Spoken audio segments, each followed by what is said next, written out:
বন্ধুরা, আমার চ্যানেলে তোমাদের সকলকে স্বাগত। আজ আমরা ক্লাস 5 এর রায়ান মার্টিন প্রশ্নবিচিত্রা থেকে পরিবেশের দ্বিতীয় পর্যায়ক্রমিক মূল্যায়নের 7 নম্বর স্কুল সলভ করব। প্রথম প্রশ্ন, বিশ্বভারতী বিশ্ববিদ্যালয় কোন জেলায় অবস্থিত? বীরভূম। বীরভূমের বোলপুরের শান্তিনিকেতনে অবস্থিত। বালুরঘাট কোন নদীর তীরে অবস্থিত? কোন নদীর তীরে অবস্থিত? আত্রাই নদীর তীরে অবস্থিত। সর্বপল্লী রাধাকৃষ্ণনের জন্মদিনে পালন করা হয় শিক্ষক দিবস। পশ্চিমবঙ্গের কোন জেলা তরাই অঞ্চলের অন্তর্ভুক্ত নয়? হুগলি। আর বাদবাকি দার্জিলিং, কোচবিহার, জলপাইগুড়ি সবই কিন্তু তরাই অঞ্চলের অন্তর্ভুক্ত। দামোদর নদের দুপাশে সবচেয়ে বেশি চাষ হয় আলু। শূন্যস্থান পূরণ করো। তমলুকের আদি নাম ছিল তাম্রলিপ্ত। রেশম কীট পালনের জন্য তুঁত গাছের চাষ করা হয়। ডিভিসির পুরো নাম হলো দামোদর ভ্যালি কর্পোরেশন। বারুইপুরের পেয়ারা, তরমুজ ও পান খুব বিখ্যাত। আবুল কালাম আজাদ স্বাধীন ভারতের প্রথম শিক্ষামন্ত্রী।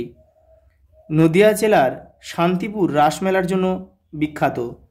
পশ্চিমবঙ্গের সুন্দরবনের অংশে মোট 102টি দ্বীপ আছে। তিনেরটা সত্য মিথ্যা? কেলেঘাই ও কংসাবতী নদী মিশে তৈরি হয়েছে হলদি নদী, এটা সত্য। বেথুয়াঢরি বন পুরুলিয়া অবস্থিত, না মিথ্যা, এটা হচ্ছে নদিয়া জেলায় অবস্থিত হবে। ডায়মন্ড হারবারে চিংড়িখালি দুর্গের ভগ্নাবশেষ আছে, এটা সত্য। ভগিনী নিবেদিতা নিজের জীবনের পরোয়া না করে প্লেগ রোগীদের সেবা করেছিলেন, এটা সত্য। বিরসা মুন্ডা ইংরেজদের বিরুদ্ধে লড়াই করার জন্য বাঁশের কেল্লা বানিয়েছিল, এটা মিথ্যা, এটা হবে তিতুমির। মানুষ কখনোই নিম পাতাকে কীটনাশক হিসেবে ব্যবহার করেনি, এটা মিথ্যা। কারণ কি, এটা ব্যবহার করেছিল মানুষ, প্রথমের দিকে এটা করেছিল।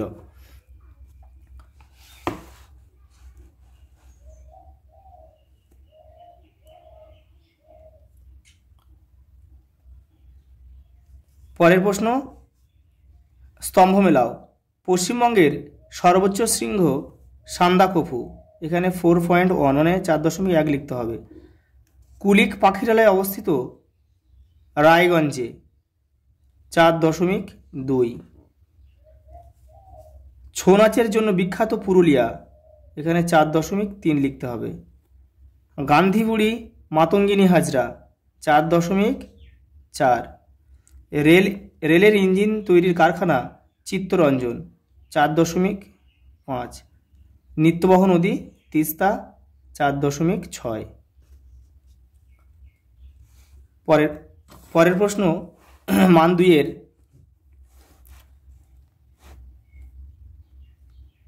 নদীমাতৃক সভ্যতা বলতে কি বোঝো?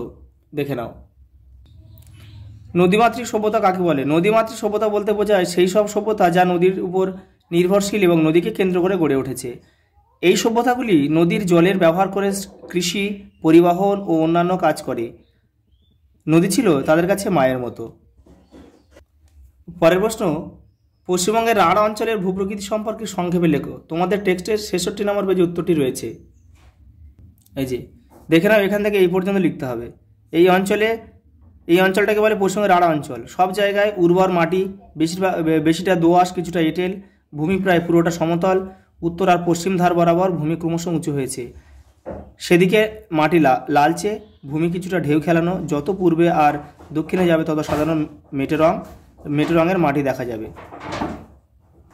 তোমরা এটাও দিতে পারো যে এখানে কি কি গাছ জন্মায়। শাল, সেগুন, শিশু, মেহগনি, শিরীষ, আকাশমণি, কদম, বাবলা, এগুলোও দিতে পারো।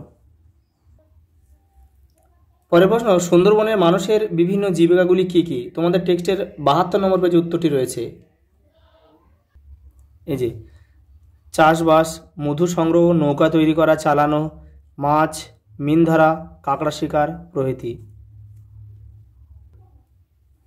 পরের প্রশ্ন, দুজন বাঙালি মহিলা বিপ্লবীর নাম লেখো। প্রীতিলতা ওয়াদেদার আর মাতঙ্গিনী হাজরা। পরের প্রশ্ন, হারভেস্টার কি?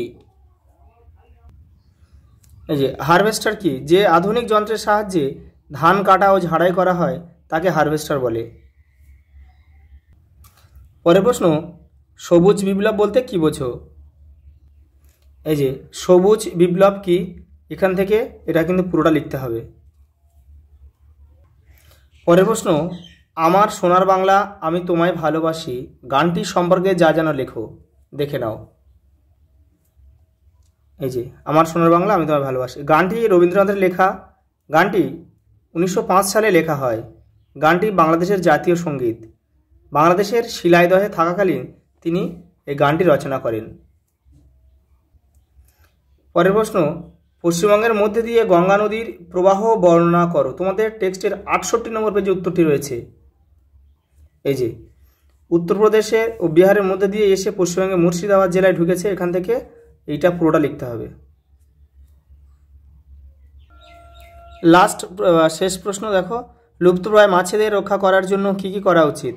দেখে নাও, এই যে লুপ্তপ্রায় মাছ সংরক্ষণের কয়েকটি উপায় আলোচনা করো।